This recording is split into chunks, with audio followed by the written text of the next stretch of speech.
दोस्तों, मानव जीवन बहुत कठिनाइयों के बाद मिलता है और मानव जीवन जीना भी इतना आसान नहीं है। हर दिन मनुष्य के जीवन में तरह तरह की मुसीबतें आती रहती हैं और साथ ही उसका दिमाग कमजोर हो जाता है।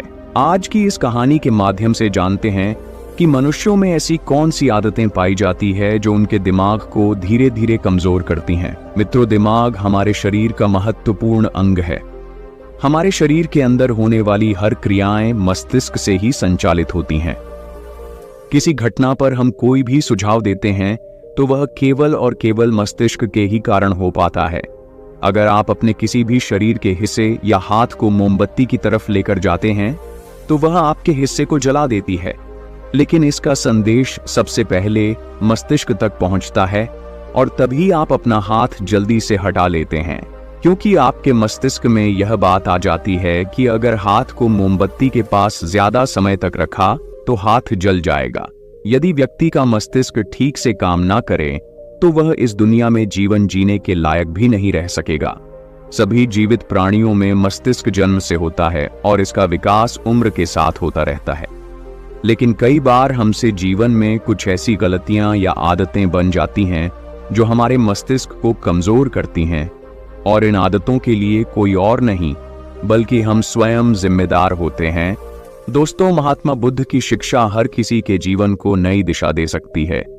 एक समय की बात है, महात्मा बुद्ध अपने कुछ शिष्यों के साथ यात्रा पर जा रहे थे। चलते चलते वे एक जंगल के में पहुंचे और अंधेरा होने लगा। महात्मा बुद्ध और उनके शिष्यों ने निर्णय लिया कि आज की रात वे यहीं पर बिताएंगे और कल सुबह होते ही आगे की यात्रा पर निकलेंगे। उन सभी शिष्यों में से बुद्ध के एक परम शिष्य भी थे जो कि कद में नाटे और बहुत भोले भाले थे। सभी शिष्यों में से इस शिष्य की आदत बिल्कुल अलग थी। जहां सभी लोग 7 से 8 घंटे की नींद लेते थे, यह महाशय केवल 3 घंटे ही सोते थे। इनका मानना था कि जो लोग अधिक सोते हैं वह आलसी होते हैं। महात्मा बुद्ध के इस शिष्य को भोजन करना बहुत अधिक पसंद था।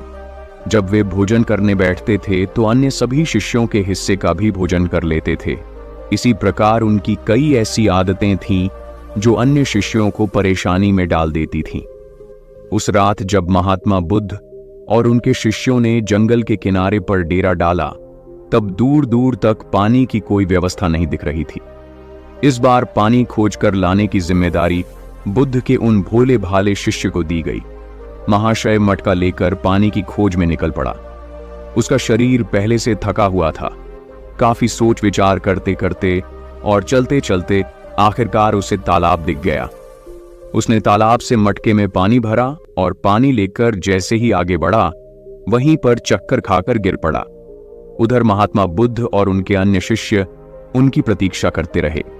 जब प्रतीक्षा में पूरी रात बीत गई, तब अगली सुबह महात्मा बुद्ध स्वयं अन्य शिष्यों के साथ अपने उस शिष्य की खोज में निकल गए जो रात से वापस नहीं लौटा था। सभी लोग उसे खोजते हुए तालाब के पास पहुंचे और मूर्छित हुए शिष्य को होश में लाने का प्रयास किया। जब वह शिष्य होश में आया और महात्मा बुद्ध को अपने सामने देखा तो चौंक गया। उसे कुछ भी याद नहीं था कि वह तालाब के पास क्या कर रहा है। उसके इस व्यवहार को देखकर अन्य सभी शिष्य उस पर हंसने लगे और उसे मंद बुद्धि कहकर चिढ़ाने लगे। वह भोला भाला शिष्य वहीं पर रोने लगा और कहने लगे कि हाँ, मैं मंद बुद्धि हूं। तब महात्मा बुद्ध ने सभी को शांत कराया और अपने शिष्य को समझाते हुए बोले कि हम सभी ने देखा है, तुम्हारी आदतें अन्य मनुष्यों से बिल्कुल अलग हैं। तुम बहुत कम सोते हो और बहुत अधिक खाते हो। मैंने तुम्हारे अंदर एक नकारात्मक जीव को महसूस किया है जो तुम्हारे मस्तिष्क को दिन रात कमजोर कर रही है। तब वह शिष्य और अधिक तेज से रोने लगा और कहने लगे कि गुरुदेव, अब आप भी मुझे मंद बुद्धि कह रहे हैं। तब महात्मा बुद्ध ने कहा कि नहीं, ऐसा नहीं है। तुम एक होशियार और बुद्धिमान मनुष्य हो, किंतु तुमने कुछ ऐसी आदतों को पाल रखा है जिसके कारण तुम्हारा मस्तिष्क कमजोर हो रहा है। तब शिष्य ने कहा कि हे गुरुदेव, ऐसी कौन सी आदतें हैं जिनसे मनुष्य का मस्तिष्क कमजोर होता है? तब महात्मा बुद्ध ने कहा कि आज मैं तुम्हें बताता हूं कि ऐसी कौन सी आदत है जो मनुष्य के मस्तिष्क को कमजोर करती है। मेरी बात को सभी लोग ध्यान से सुनना। महात्मा बुद्ध ने बताना प्रारंभ किया। पहली आदत, नींद के महत्व को समझने में भूल करना। कई ऐसे व्यक्ति होते हैं जो नींद को गंभीरता से नहीं लेते हैं। उनका यह मानना होता है कि ज्यादा सोना समय की बर्बादी होती है। यदि वे कम सोएंगे तो अधिक कार्य कर पाएंगे और अधिक सक्रिय रहेंगे, जबकि यह सोचना बिल्कुल गलत है। नींद हमारे शरीर की एक मुख्य आवश्यकता है। दिन भर काम करने के बाद जब शरीर थक जाता है तो उसे कम से कम 5 से 6 घंटे की नींद की आवश्यकता पड़ती है। तभी जाकर वह अगले दिन के लिए सक्रियता से तैयार हो पाता है। कम सोने वाले व्यक्तियों की मानसिक क्षमता भी कमजोर मानी जाती है। इसीलिए मस्तिष्क को तरोताजा और तेज रखना है तो रोज 5 से 7 घंटे जरूर सोए। दूसरी आदत, आवश्यकता से अधिक भोजन करना। कई व्यक्ति ऐसा सोचते हैं कि एक ही जीवन मिला है, इसलिए इसे खाने पीने और मौज करने में बिताना चाहिए, और इसी सोच के कारण वह आवश्यकता से अधिक खाना खाने लगते हैं। न तो उनके खाने में किसी प्रकार की कोई गुणवत्ता होती है और न ही वह कभी खाने की मात्रा पर ध्यान देते हैं। कई लोगों को लगता है कि अधिक खाने से शरीर को अधिक ताकत मिलती है, जबकि ऐसा कुछ नहीं है। अधिक खाने से शरीर में केवल बीमारियां ही लगती हैं, कभी पाचन संबंधी बीमारी तो कभी शरीर का मोटापा। यह सब कुछ खाने की गलत मात्रा और उसकी गुणवत्ता के कारण ही होता है। जब व्यक्ति का शरीर बीमार रहेगा तो इसका असर मस्तिष्क पर भी होगा। इसलिए अपने मस्तिष्क को तेज रखने के लिए सही मात्रा में और सही गुणवत्ता वाला भोजन करना चाहिए। तीसरी और खास आदत, खुद को कार्य करने की मशीन समझना।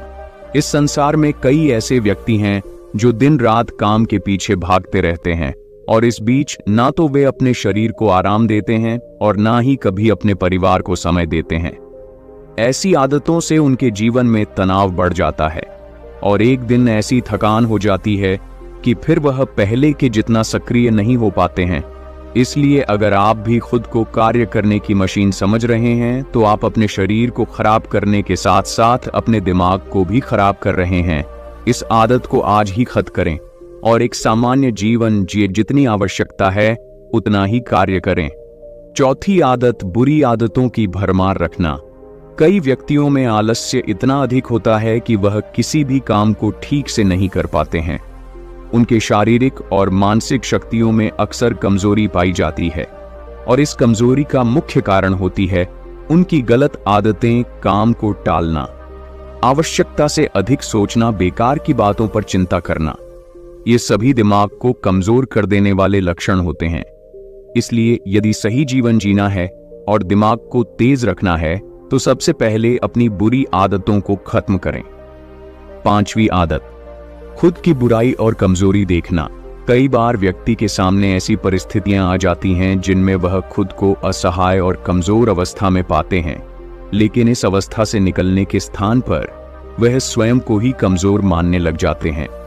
खुद की बुराई करना और खुद को कमजोर देखना इंसान की सबसे बड़ी गलती होती है। यह कार्य जीवन में कभी नहीं करना चाहिए, क्योंकि यह आपके जीवन की प्रगति में बाधा बनती है। इससे आपके मानसिक स्वास्थ्य को हानि पहुंचती है, आत्मविश्वास में कमी आती है। अपने दिमाग को तेज बनाए रखने के लिए खुद की बुराई कभी दूसरों के सामने नहीं करनी चाहिए, या स्वयं ही स्वयं की बुराई कभी नहीं करनी चाहिए। स्वयं को सकारात्मक बातें बोलनी चाहिए ताकि दिमाग सही दिशा में कार्य कर सके। छठी आदत, दिमाग में अतीत की नकारात्मक बातों को इकट्ठा रखना।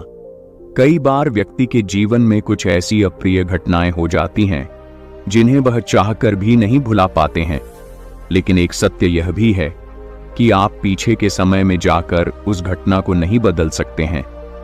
वह समय तो बीत चुका है और उसका जो भी प्रभाव आपके जीवन पर पड़ने वाला था वह पड़ चुका है। तो फिर दिमाग में अतीत की यादों को रखना कूड़ा इकट्ठा करने के समान ही होता है। जब अधिक कूड़ा इकट्ठा हो जाता है तो उसमें से बदबू आने लगती है और वह सड़ने लगते हैं। दिमाग के साथ भी कुछ ऐसा ही है। आप जितना अधिक पुरानी बातों को और नकारात्मक बातों को इकट्ठा रखेंगे वह आपको उतना ही अधिक परेशान करेगी। इसलिए जीवन में हमेशा आगे की ओर देखना चाहिए और पुरानी बातों से जितना जल्दी हो सके पीछा छुड़ाना चाहिए।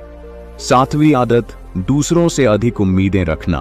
संसार में एक से एक दयालु और सच्चे व्यक्ति हैं जिन्होंने सभी की सहायता की है, किंतु कई बार हम अपने आचरण के कारण दूसरों से भी आशाएं लगा लेते हैं कि वह भी हमारी सहायता करेंगे, और जब वह हमारी सहायता नहीं करते हैं तो हमें कष्ट पहुंचता है। इस संसार में कोई किसी का नहीं है, इसलिए दूसरों से आशाएं लगाना आज ही बंद कर दीजिए। कोई आपकी अपेक्षाओं को पूर्ण नहीं करने वाला है। यह आदत आपके दिमाग को कमजोर बनाती है। यदि अपेक्षाएं करनी है तो स्वयं से अपेक्षा करो ताकि जीवन में कुछ बड़ा कर सको। दूसरों से अपेक्षा तो केवल और केवल दुख ही देती है।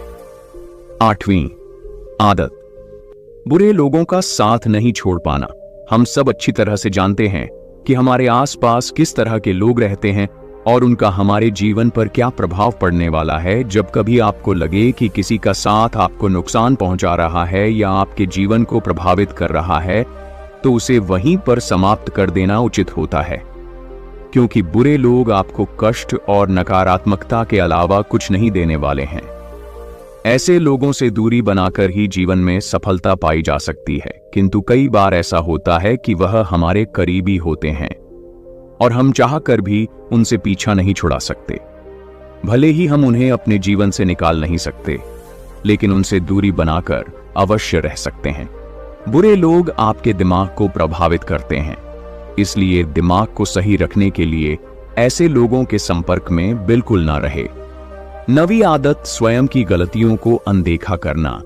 कई बार व्यक्ति से यदि कोई गलती हो जाए तो वह उसे पूरी तरह से अनदेखा करते हैं और जिम्मेदारी लेने से बचते हैं, जबकि यह आदत आपके जीवन को असफलता की ओर ले जाती है।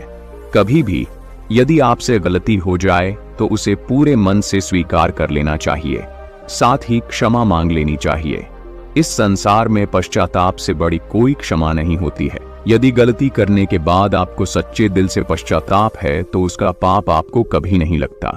जो व्यक्ति जिम्मेदारी लेने से डर लड़ते हैं वह दिमाग से कमजोर होते हैं, जबकि सच्चाई के साथ सभी का सामना करने वाला व्यक्ति अधिक हिम्मती और दिमाग से तेज होता है। 10वीं आदत, अपनी असफलताओं के लिए दूसरों को जिम्मेदार मानना। सफलता और असफलता एक ही सिक्के की दो पहलू हैं। दोनों ही परिस्थितियों में हमें स्वयं इस बात का आकलन करना चाहिए कि यह सफलता या असफलता हमारे जीवन की महत्वपूर्ण घटना है और इसकी सारी जिम्मेदारी हमारी है। कई बार यदि हम किसी काम में असफल हो जाते हैं तो हम उसके लिए अपने माता पिता, गुरु इत्यादि को जिम्मेदार मानने लगते हैं। यह आदतें आपके दिमाग से कमजोर बनाती हैं।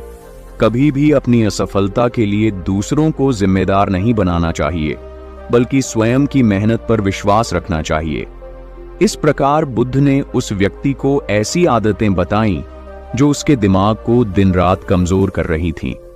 उस व्यक्ति ने सच्चे मन से बुद्ध को बताया कि हाँ, यह सब उसकी आदतें हैं और वह अपनी इन गलत आदतों के लिए स्वयं को जिम्मेदार मानता है। साथ ही वह वादा करता है कि वह इन सभी गलत आदतों से छुटकारा पाने के लिए पूरा प्रयास करेगा। तो दोस्तों, मुझे पूरी आशा है कि इस कहानी से आपको शिक्षा मिली होगी और इस मोटिवेशनल स्टोरी से आपको